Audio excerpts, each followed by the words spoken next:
नमस्कार, स्वागत है आप सभी का। मैं हूं आपके साथ नासिर कुरैशी और आप देख रहे हैं खबरें अभी तक। और अब वक्त है आपके पसंदीदा प्रोग्राम खबरें अभी तक की खास पेशकश देश की आवाज का। लगातार यूक्रेन और रूस का युद्ध चल रहा है, थम नहीं रहा। कुछ जगहों पर लगातार बमबारी हो रही है, कुछ जगहों पर थम गई है, कुछ जगहों पर भीषण लड़ाई है। इस बीच हमारे देश के लोग भी वहां पर फंसे हुए हैं और बहुत से लोग आ भी रहे हैं, लेकिन बहुत बड़ी तादाद अभी वहां पर फंसी हुई है।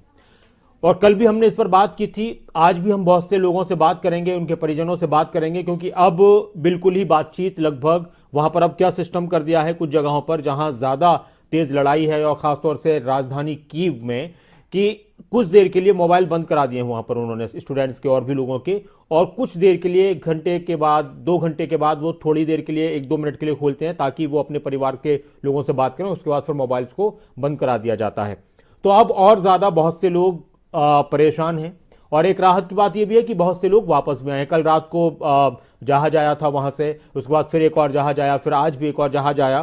तो उससे राहत भी मिलती है और इसके लिए तारीफ भी है कि लोगों तक मदद पहुंच रही है। लेकिन बहुत सारी जगह ऐसी भी हैं जहां पर मदद नहीं पहुंच पा रही है, वहां पर लोग घबराए हुए हैं, क्योंकि अब दिक्कतें पेश आना शुरू हो चुकी हैं। खाने पीने की दिक्कत, इसके अलावा लाइट्स वगैरह को लेकर भी बातचीत भी नहीं हो पा रही है। तो बहुत सारी प्रॉब्लम्स अब निकल कर सामने आ रही हैं। तो एक मेरी अपील आपसे यह है कि आप लोगों के जानकार जो भी लोग, तो हमें आप जानकारी दें कि आपके परिवार का अगर कोई वहां पर है तो उनसे आपकी क्या बात हुई है, किस तरह की वो परेशानी बता रहे हैं। और लगातार जब ये मुहिम चलती हैं, खबरें अभी तक पहले ही दिन से दूसरी जगहों पर कि युद्ध हो रहा है, इस तरह से हो रहा है, ये होगा वो होगा, इस पर बातचीत हो रही थी। हमने वहां पर फंसे लोगों से डायरेक्ट बात करना शुरू की थी और कई सारे ऐसे लोग थे जो हमारे चैनल पर जुड़े थे, फिर बाद में वो अलग अलग चैनल्स पर भी जुड़े थे। और हमने उनकी जो रिपोर्ट्स थी वो भी आगे तक पहुंचाई हैं, लोगों तक जानकारी पहुंच रही है। और उम्मीद है कि सभी लोग वापस लौटेंगे जिस तरह से सरकार ने भी वादा किया है। लेकिन अब जहां पर ज्यादा लड़ाई है वहां पर लोग फंसे हुए हैं, उनके लिए दिक्कत है। जो लोग पहुंच चुके हैं रोमानिया या कहीं दूसरे बॉर्डर्स पर, तो उनके लिए आसानियां भी हैं। लेकिन कुछ जगहों से ऐसी भी खबरें हैं कि वहां पर भी उनको कोई देखने वाला नहीं है। तो आप किस तरह से अपनी बात शेयर करना चाहते हैं, आप किस तरह से इन तमाम चीज़ों को देख रहे हैं? सवाल तो आपके सामने क्या, लेकिन वो कुछ सवाल हैं, कुछ लाइन्स हैं, वो आप एक बार, कि आप किस तरह से इन चीज़ों को देखते हैं। यूक्रेन में फंसे भारतीयों को, छात्रों को निकालने का जो सिलसिला है, इसको आप किस तरह से देखते हैं? जो प्रयास है छात्रों के लिए, सरकार के प्रयास को आप किस तरह से देखते हैं? हालांकि छात्रों ने तारीफ भी की है कि सरकार ने उन तक मदद पहुंचाई है। और डर के इस माहौल में यूक्रेन और जो लोगों की मनोदशा होती है, उस पर आपका क्या कहना है? कुछ छात्रों की आपको हम बात भी सुनाएंगे जो उनके वीडियोस वगैरह सामने आए हैं। इसके अलावा अगर आपके परिवार का कोई सदस्य वहां पर मौजूद है तो आप प्लीज़ हमें कॉल करें, नंबर समय दें, हम भी कांटेक्ट करने की कोशिश करेंगे। लाइव अगर पॉसिबल हुआ उनको जोड़ना तो उनको हम जोड़ने की कोशिश भी करेंगे।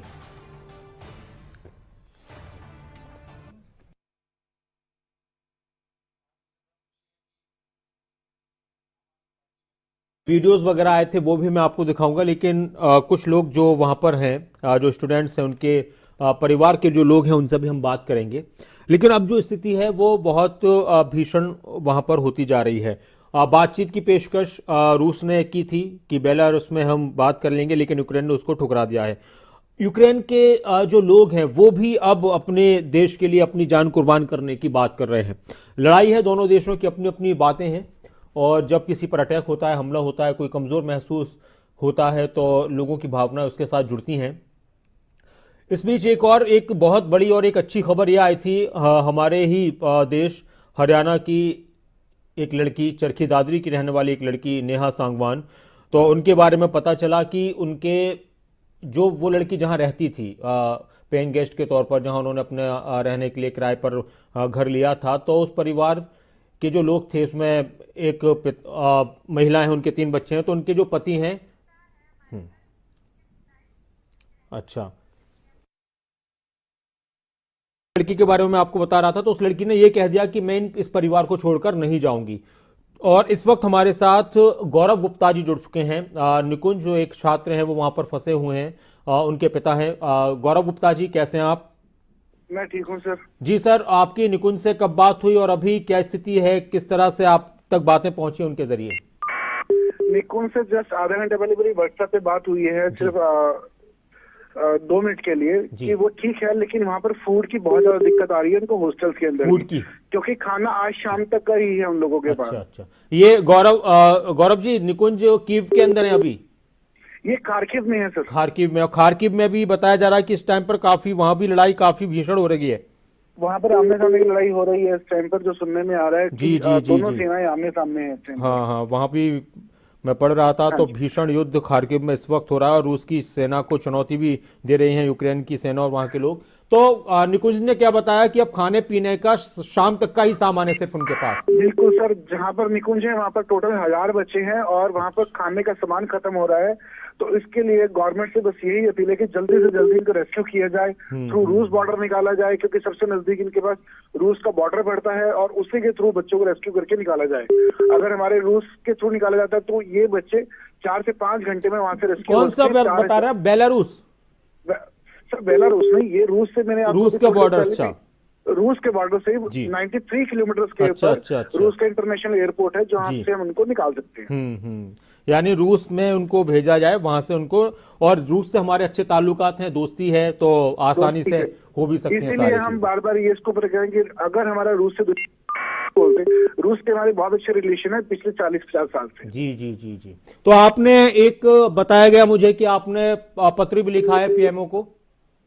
हाँ बिल्कुल, मैंने सुबह एक पत्र लिखा है और उसके ऊपर अभी तक कोई रिवर्ट नहीं आया। सिर्फ पीएमओ का यही जो मैसेज सर्कुलेट हो रहा है कि हम जो हंगरी का रास्ता है हम उसी के थ्रू रूट कर रहे हैं, लेकिन हमारे बच्चे वहां तक पहुंचे कैसे? जी गौरव गुप्ता जी, मैं आपसे एक सवाल आपसे मैं करना चाहता हूं, आपसे कुछ जानना चाहता हूं। दो चीजें आपके सामने हैं। एक तरफ आप ये देख रहे हैं कि कुछ बच्चे, हमारे कुछ छात्र, हमारे देश के नागरिक, वो आ भी रहे हैं वहां से, ठीक है, और दूसरी तरफ ये भी है कि अभी बहुत बड़ी तादाद में हमारे छात्र वहां पर फंसे हुए हैं। तो इन दोनों चीजों को आप किस तरह से देखते हैं? इस पर आपका क्या कहना है? सर मैं कहता हूँ कि गवर्नमेंट हमारे बहुत अच्छे कदम उठा रही है, लेकिन जो बच्चे आ रहे हैं वो उन्हीं बॉर्डर्स के नजदीक में है, लेकिन जो बच्चे दूर दूर बैठे हैं उनका क्या होगा? जो कीव में बच्चे बहुत सारे फंसे हुए हैं हमारे, और जो बच्चे हमारे खार्किव में फंसे हैं, क्योंकि majority of students are Kharkiv and Kyiv. जी जी जी जी। अगर हम बात करें खार्किव के अंदर 4000 से लेकर 5000 तक का बच्चा है। अच्छा। और जो जहां निकुंज है वहां पर आप बता रहे हैं कि करीब 1000 बच्चे हैं, वो सारे इंडियंस हैं? सर वो 1000 बच्चा एक हॉस्टल में है। एक हॉस्टल में? टोटल उस लोकेशन के ऊपर 4 से 5000 बच्चा है जो इंडिपेंडेंट फ्लैट्स में भी रह रहे हैं और सब हॉस्टल्स में रह रहे हैं। बिल्कुल बिल्कुल। और सर सबसे बढ़िया तरीका वहां से सिर्फ रूस का तरीका जो अभी तक मेरे को दिख रहा है सिर्फ रूस है। मैं पीएम मोदी जी तक यह बात पहुंचाना चाहूंगा कि सर रूस से बात की जाए और अपने बच्चों को वहां से रेस्क्यू करके जल्दी से जल्दी निकाला जाए। शुक्रिया, और उम्मीद है कि आपकी बात पहुंच भी रही है। जो जिम्मेदार लोग हैं, आपने पत्र भी लिखा है और आपने ये सारी बातें वहां मेंशन भी की होगी। बहुत शुक्रिया, आप हमारे साथ जुड़े, और हम दुआ भी करते हैं। सभी को उम्मीद है कि जो भी बच्चे हमारे किसी भी क्षेत्र में यूक्रेन में फंसे हुए हैं वो सुरक्षित जल्द से जल्द लौटेंगे। लेकिन अब एक दिक्कत आ रही है। इस बात की तारीफ होगी कि जो लोग वापस लौट रहे हैं उन तक मदद पहुंचाई गई, लेकिन इस बात पर सवाल भी होगा कि जो वहां पर फंसे हुए हैं, जो अंदरूनी इलाके हैं, क्षेत्र हैं, शहर हैं, जहां से दूर हैं बॉर्डर्स, जहां पर लड़ाई हो रही है, अभी दिक्कत सिर्फ आने की ही नहीं है कि उनको लाया जाए। एक बड़ी प्रॉब्लम यह भी है कि अब वहां पर खाने पीने की भी बहुत ज्यादा प्रॉब्लम शुरू हो चुकी है। गौरव गुप्ता, एक छात्र निकुंज, उनके पिता थे, उनका कहना था कि जो वहां पर उनके बेटे निकुंज, करीब 1000 बच्चे उस हॉस्टल में, और बताया जा रहा है कि सिर्फ शाम तक के खाने का इंतजाम है। अब अगर अभी नहीं हुआ तो फिर और ज्यादा दिक्कत हो जाएगी। प्रेम जी हमारे साथ हैं, स्वागत है आपका। प्रेम जी, क्या कहेंगे?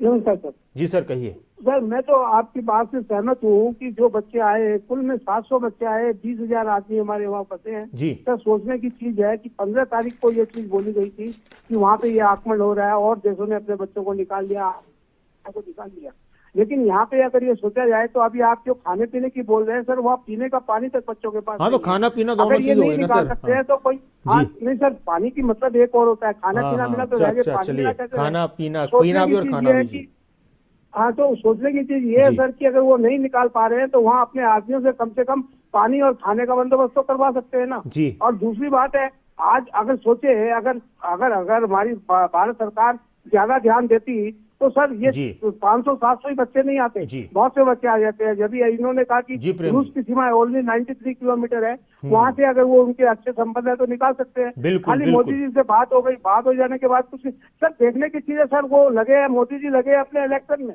सर उनको चिंता ही नहीं है 20,000 छात्रों की सर। चलिए, शुक्रिया आप हमारे साथ जुड़े प्रेम जी। तो गौरव गुप्ता जो बता रहे थे, एक छात्र के पिता थे, उनका कहना था कि जो खारकीव है वो करीब 90-95 किलोमीटर दूर है रूस के बॉर्डर से, और रूस के बॉर्डर से उन छात्रों को आसानी से लाया जा सकता है अगर वो रूस के बॉर्डर तक उनको पहुंचा दिया जाए, और रूस के साथ जाहिर सी बात है कि बहुत अच्छे ताल्लुकात हैं, तो बड़ा आसान हो सकता है। लेकिन अब दिक्कतें आनी शुरू हो चुकी हैं।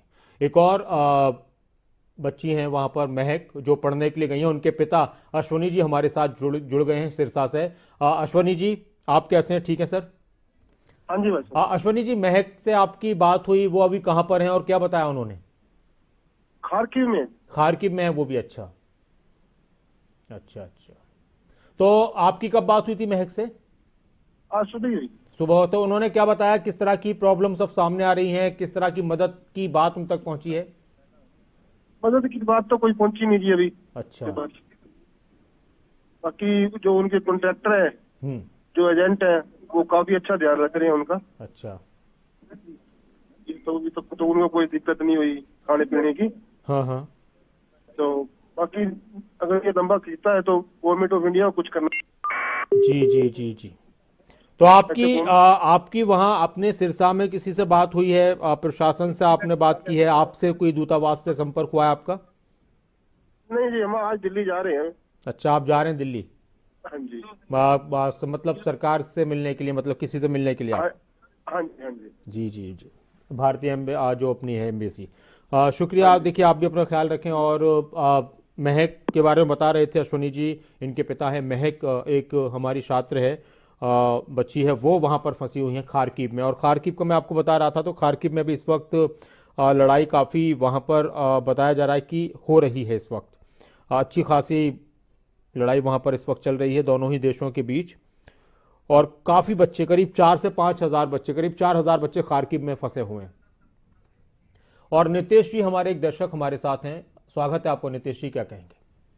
यूक्रेन में फंसे जी भारतीय छात्रों को लाने के लिए सरकार प्रयासरत है, और काफी छात्र जो है वो यूक्रेन से आए भी हैं। जी सर।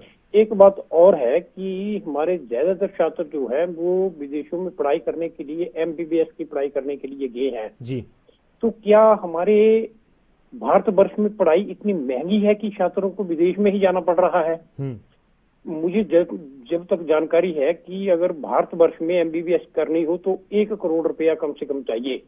मैंने भी अपने बच्चे को कोशिश की थी, तो उन्होंने मेरे से मध्य प्रदेश में करने के लिए 1 करोड़ मांगा था। अच्छा। फिर मैंने अपनी बच्ची को MSc नर्सिंग, BSc नर्सिंग करवाई, अब मैं MSc नर्सिंग करवा रहा हूँ। अच्छा। तो उसका मेरा अब तक 12 लाख रुपया खर्चा आ चुका है। तो मेरा कहने का अर्थ ये है सर कि अगर भारत में इतनी महंगी शिक्षा है तो वो डॉक्टर बनेंगे, तो फिर उसके बाद वो प्रैक्टिस करेंगे, तो नेचुरली है कि मरीजों से ज्यादा पैसे भी देंगे वो। तो सरकार को चाहिए कि वो ऐसे एजुकेशन कॉलेज खोले जहाँ पे शिक्षा जो है कम से कम सस्ती हो। करोड़ रुपया कहने को होता है, पूरी उम्र में करोड़ रुपया कोई भी हमारे जैसा आदमी नहीं कमा सकता। तो 20-25 लाख रुपया कमाने के लिए भी हमें पूरी उम्र लग गई। तो हर एक माँ बाप चाहता है कि अपने बच्चे का भविष्य जो है वो उज्जवल हो। उज्जवल कैसे हो? बिना पैसे से होगा नहीं। तो भारत सरकार से आग्रह है कि वो शिक्षा सस्ती कर दे ताकि हमारे बच्चों को एजुकेशन के लिए दर दर ना भटकना पड़े। धन्यवाद सर। शुक्रिया, आप हमारे साथ जुड़े। सरकार की कोशिश जारी है, लोगों को किसी भी तरह से वहां से वापस लाया जाए। बहुत से लोग पहुंच रहे हैं, धीरे धीरे पहुंच रहे हैं, उसके लिए तारीफ है। लेकिन बहुत सारे लोग फंसे हुए हैं, उनके सामने प्रॉब्लम्स हैं। उनका ये भी कहना है कि हमारे पास कोई मदद नहीं पहुंच रही है, तो उसके लिए सवाल है। हमारे साथ मोहम्मद यामीन जी जुड़ चुके हैं, इनके बेटे अल फहद वहाँ पर फंसे हुए हैं। यामीन साहब, आप मेरी आवाज़ सुन रहे हैं? जी सुन रहे हैं। जी, कैसे हैं सर आप? तो आपकी कब बात हुई अल फहद से? यामीन जी आप, चले लगता है यामीन जी आप मेरी आवाज़ सुन रहे हैं? हाँ, कट रही है सर। हाँ, आपकी फहद से कब बात हुई? वो कहाँ पर है, किस शहर में है, वो किस शहर में फंसे हुए हैं? वो खारकीव में है वो भी? अच्छा। हाँ। जी जी जी। तो क्या बताया उन्होंने, अल फहद ने क्या बताया आपको? अल फहद ने बताया सर कि वो के बेसमेंट में छुपे हुए हैं सारे बच्चे। जी। और वहाँ उनको तो खाने पीने की कोई प्रॉब्लम नहीं आ रही है अभी? खाने की अभी तो नहीं आ रही है, लेकिन हाँ अगर ज्यादा टाइम तक रहता है तो फिर खाने की प्रॉब्लम हो सकती है। जी जी जी जी। सारे बच्चे डरे हुए हैं सर। अच्छा, आपकी यहाँ किसी से, प्रशासन से किसी से बात हुई, आपको कोई आश्वासन दिया गया? वहाँ अल्फ है जो उनके साथ में और भी लोग हैं, वहाँ किसी ने उनसे संपर्क साधा? यहाँ के प्रशासन ने तो कोई हमें वो नहीं करा है। अच्छा, वहाँ जो आपके बेटे वहाँ पर हैं, तो वहाँ उनकी तरफ से कुछ बताया आपको कि हाँ किसी के जरिए हमसे बात हुई है, हमको ये बताया गया कि हमें यहाँ जाना है वहाँ जाना है, ऐसा कुछ हुआ है? नहीं, अभी नहीं सर। अच्छा अच्छा। तो अल फहद जो कि वहाँ पर हैं खारकिब में, और उनके पिता मोहम्मद यामीन संभल यूपी से हमारे साथ जुड़े हुए थे, और इनके बेटे भी वहाँ पर फंसे हुए हैं। तो अब कितनी अभी फ़ोन की भी कोई दिक्कत बता रहे हैं कि फ़ोन करने में प्रॉब्लम आ रही है अभी मोहम्मद यामीन जी? यामीन साहब, चलिए शुक्रिया आप हमारे साथ जुड़े, और उम्मीद है और सभी की दुआ है कि आपका बेटा भी और सभी के बेटे बेटियां जो भी वहां पर हैं, हमारे देश के बेटे बेटियां, वो सभी वापस आएंगे। और सबसे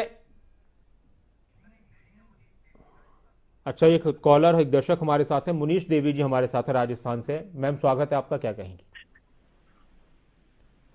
मुनीश देवी जी, आप जुड़ चुके कार्यक्रम में, कहिए। जी जी मैम कहिए। जी, हमारी बेटी फंसी हुई है बॉर्डर के पास में ही। वो गए थे पोलैंड बॉर्डर के पास से, तो उनको वापस भेज दिया गया कि यहाँ से नहीं निकलने देंगे। इंडिया वालों ने हमारा साथ नहीं दिया, सेना ने वापस भेज दिया। मैम एक मिनट में दोबारा आपसे अभी पूछना चाह रहा हूँ, आप दोबारा बताएं। आपकी बेटी भी वहां पर फंसी हुई है? हाँ जी। वो उनका क्या नाम है, किस शहर में है वो? शहर का नाम आपकी बेटी का नाम? बेटी का नाम अनामिका। तो वो किस बॉर्डर पर पहुंची थी? अगर आपके पास और कोई है तो किसी और से बात कराएं प्लीज, वो ठीक से जानकारी दे दें जरा मैम। सर वो पोलैंड बॉर्डर पर गई थी जी? पोलैंड अच्छा, बॉर्डर पर गई थी। ठीक है, फिर क्या हुआ? फिर वहाँ से उनको वापस भेज दिया कि यहाँ से किसी को नहीं निकलने देंगे। अरे अच्छा, तो उनके साथ तो और भी बहुत सारे लोग होंगे वहां पर? हाँ, बहुत सारे बच्चे हैं उनके साथ। तो उनको पोलैंड बॉर्डर से वापस भेज दिया? हाँ, वापस भेज दिया। पैदल चले थे 30-35 किलोमीटर, और चल के पहुंचे तो वहाँ पे कहा कि यहाँ से बुलाया आपको। नैना नाम है उनका जो वहां पर है? अनामिका। तो अनामिका ने, या अनामिका से आपकी बात कब हुई थी मैम? सर सुबह हुई थी आज। अच्छा। तो वो कह रही है कि मम्मी हम तो यहाँ से वापस आए थे, टर्नोपिल वापस जा रहे हैं, यहाँ पैदल वापस जा रहे हैं? हाँ। तो वहां पर तो ये भी कहा गया था कि अपने कुछ फॉर्म भी दिए गए हैं, और पोलैंड की गवर्नमेंट से भी बात हुई है, अपने हाथ में तिरंगा होगा तो वो वहां पर वो परमिशन देंगे आने की। सर नहीं दिया, कुछ भी नहीं दिया। बीमार हो गए वो बच्चे भी वहाँ पे ठंड में ठिठुर के। कोई खाने पीने की व्यवस्था नहीं है, कुछ भी नहीं है वहाँ रहने के लिए, ओढ़ने के लिए भी कुछ नहीं है।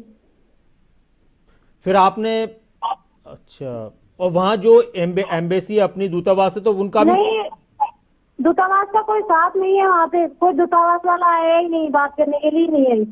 अच्छा, पोलैंड के किस शहर में थी अनामिका? टर्नोपिल शहर में। ओके। तो आपने यहाँ पर किसी से बात की अपने राजस्थान में, किसी आपके यहाँ के डीएम वगैरह से कि सर ऐसे ऐसे हमारे बहन है, आपकी सिस्टर है वो? नहीं, मेरी बेटी है सर। आपकी बेटी है? अच्छा मुनीश जी। तो आपने यहाँ किसी को बताया, आप लेटर वगैरह लिखे हैं? जी सर, मैंने तो किसी को ही नहीं लिखा लेटर। तो सुबह आपकी बात हुई थी, अभी फिर आपने दोबारा कॉल वगैरह किया होगा उनको? सर फोन स्विच ऑफ हो गया, डिस हो गया फोन। फोन स्विच ऑफ है। आप हमें भी ना, मैं आपका नंबर, हम इनका मुनीश देवी जी का नंबर नोट कर लीजिएगा, तो आप हमें भी नंबर बताइएगा अनामिका का, हम भी कांटेक्ट करते रहेंगे, कुछ जानकारी हमें मिलेगी तो हम भी आप तक पहुंचाएंगे। और आप परेशान ना हो, ख्याल रखिए अपना, और ज़रूर अनामिका भी अपने घर सबके साथ वापस लौटेंगी, और उम्मीद है पूरी उन तक मदद पहुंचेगी। लेकिन हाँ, ये एक बात बहुत परेशान करने वाली है कि बहुत सारे बच्चे पैदल किसी बॉर्डर पर पहुंचे, और उनको ये कहा गया, जैसे ये दर्शक बता रही थी, इनकी बेटी है मुनीश देवी जी, जिनकी बेटी अनामिका वहां पर है, इनका कहना है कि फिर उनको वापस भेज दिया गया। तो ये एक बहुत ज़्यादा परेशान करने वाली और टेंशन वाली बात, और इस तरफ भी ध्यान देना चाहिए अगर जिम्मेदार लोग सुन रहे हैं तो, और सुन रहे होंगे। सुमित शर्मा जी हमारे कॉलर हमारे साथ हैं, दर्शक मोहाली से। स्वागत है आपका सुमित जी। सुमित जी आप जुड़ चुके हैं कार्यक्रम में, कहिए। हेलो जी सुमित जी नमस्कार, कहिए। हेलो। हाँ आप सुमित जी, आपकी आवाज आ रही है, आप जुड़ चुके हैं हमारे साथ टीवी पर। अच्छा, मेरा एक ब्रदर है यूक्रेन में। अच्छा, वो फंसा हुआ है, खार्किव में पड़ता है वो। तो कहाँ पढ़ते हैं? खार्किव में? खार्किव में पड़ता है, मेरा ब्रदर है, छोटा ब्रदर। आपके भाई हैं जी, ठीक है। हाँ जी। उनका क्या नाम है आपके भाई का? अनुज शर्मा। अमित? अनुज शर्मा आपके भाई का नाम है सुमित जी। तो उनसे आपकी कब बात हुई थी, क्या बताया उन्होंने? उनसे मेरी सुबह बात हुई थी। वो कह रहे हैं कि हमारे लिए कोई एम्बेसी कुछ नहीं किया अब तक, बोल रहे हैं कि वेट कीजिए। तो वहाँ पे बॉम्बार्डमेंट वगैरह चल रही है, तो कैसे निकालेंगे उनको, कुछ समझ नहीं आ रहा। जी। नहीं, अब इसमें दो तरह की बिल्कुल कि वहाँ पर लड़ाई भी चल रही है, अब मदद भी किस तरह से पहुँचे, लेकिन ये दिक्कत यहाँ पर अब खार्किव में आज ज़्यादा वहाँ पर लड़ाई शुरू हुई है आजकल में। हाँ जी। मेरा ये था कि अगर हमारे गवर्नमेंट कुछ रूस से निकालते, कुछ रूस से बात करके, कि रूस का बॉर्डर नजदीक पड़ता है। जी। तो कुछ नहीं हो सकता था वहाँ से निकलने का।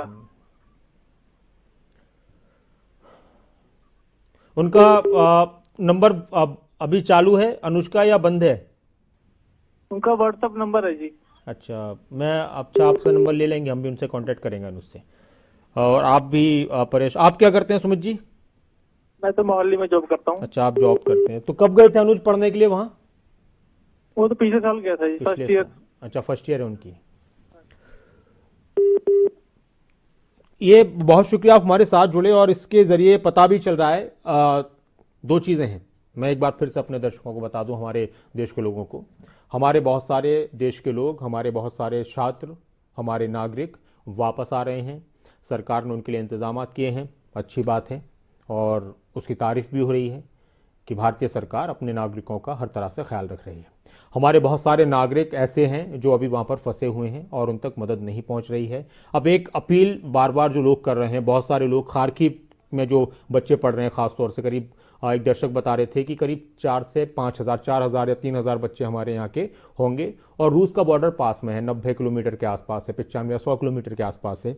तो वहाँ के छात्रों को वहाँ पहुँचाया जाए और वहाँ उस रूस के ज़रिए वहाँ पर वापस लाया जा सकता है। और शायद इस तरफ सरकार का ध्यान गया होगा और इस पर कोशिशें चल रही होंगी रूस की, क्योंकि इस वक्त खार्किव में भी लड़ाई बहुत ज़्यादा चल रही है। तो अभी तो हमारी सबकी दुआ ये है कि सभी सुरक्षित रहें, सेफ रहें, और उन तक कम से कम खाने पीने की और इस तरह की कोई प्रॉब्लम ना आए, क्योंकि खाना पीने की प्रॉब्लम शुरू हो जाती है तो फिर लोग और ज़्यादा हताश और निराश हो जाते हैं। तो इसलिए उनको भी हौसला बना कर रखना है। और एक और हमारे साथ दर्शक हैं भिवानी से, शारदा देवी जी। जी शारदा जी, स्वागत है आपका, आप जुड़ चुके हैं कार्यक्रम में। शारदा देवी जी, आप हमारे साथ जुड़ चुके हैं टीवी पर, आपकी आवाज आ रही है। शारदा देवी जी, मैम आप टीवी की आवाज पर ध्यान मत दीजिए, आप हमसे बात करना शुरू कर दीजिए। चलिए, शुक्रिया आप हमारे साथ जुड़ी। कुलदीप जी हमारे एक और दर्शक हमारे साथ हैं शिमला से, स्वागत है आपका कुलदीप जी, क्या कहेंगे? नमस्ते खान साहब। जी सर कहिए। मैं इसके बारे में ये बोलना चाहूंगा, जो यूक्रेन में जो छात्र फंसे हुए हैं, सरकार भरपूर कोशिश कर रही है, उनको जो है क्या नाम अपना ये धीरज रखना चाहिए, और साथ में जो है क्या नाम हिमाचल सरकार भी और भारत का जो उड्डयन मंत्रालय सिंधिया जी ये पूरी कोशिश कर रहे हैं। ऐसा नहीं है कि इन्होंने कोई कदम अपनी ओर से प्रयास नहीं करे, इन्हें पूरी गवर्नमेंट जो वहाँ पोलैंड की, हंगरी की, रोमानिया, रशिया सबसे कॉन्टेक्ट कर और जल्दी मैं इनकी जो शीघ्र स्वास्थ्य की कामना करता हूँ, सही सलामत भारत में। धन्यवाद जी। बहुत शुक्रिया आप हमारे साथ जुड़े। और इसमें एक चीज़ ये भी है, इसमें कोई शक नहीं है कि गवर्नमेंट ने अलग अलग देशों से कांटेक्ट किया है।